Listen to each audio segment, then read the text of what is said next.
सखी अरे कहू के पटैले बारू हो का कहिए सखी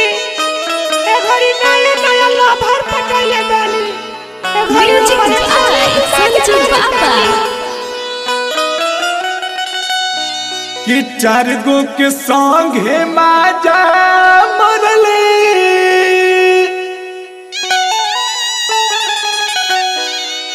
अरे के पचवा के पटाइली आई हो दादा जाली करे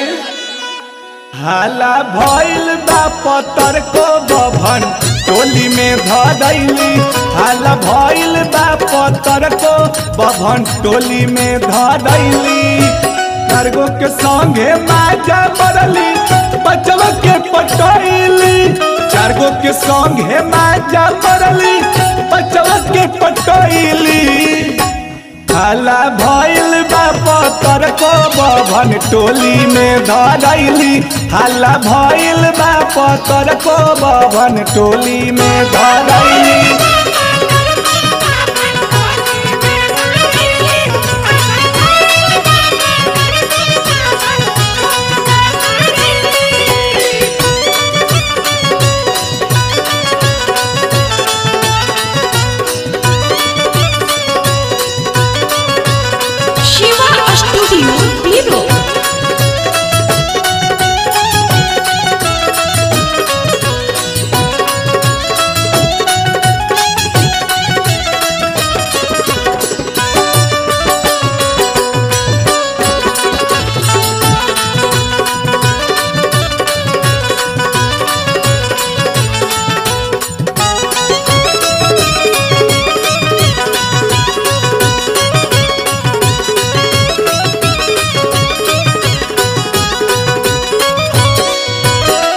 रोज के परी कलैन कर गइल बाधाई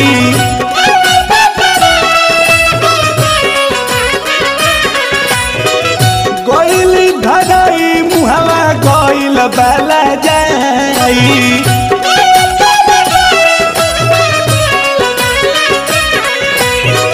रोज के परी कलैन कर गइल बाधाई गइल धराई मुहवा गइल बहला जाई तनिको न सोचली तनिको न बुझली गलती ऐसन कइली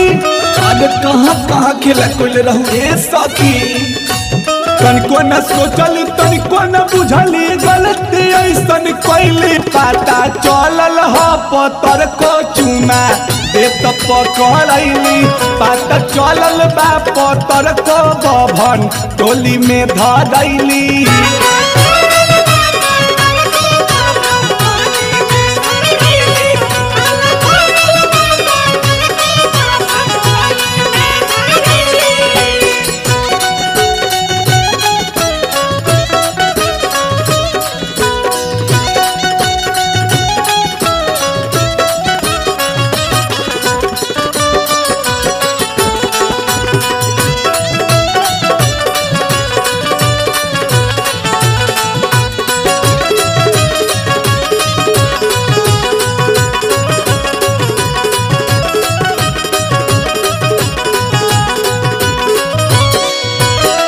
छोटू बाबा जन संगे मारत रही माजा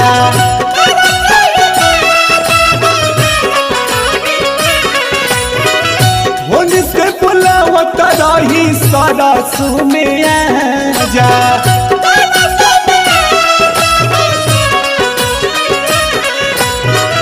छोटू बाबा जन संगे मारत रही माजा होने से बुलावत रही सारा सोनिया जा जवन करे के तावन कइली पहिला प्यार भुलैली अरे कौन कौन बात कइले बड़ुए सखी जवन करे के तावन कइली पहिला प्यार भुलैली हाला भइल बा पतर को बभन टोली में धदैली हाला भइल बाटे गुरको बभन टोली में धदैली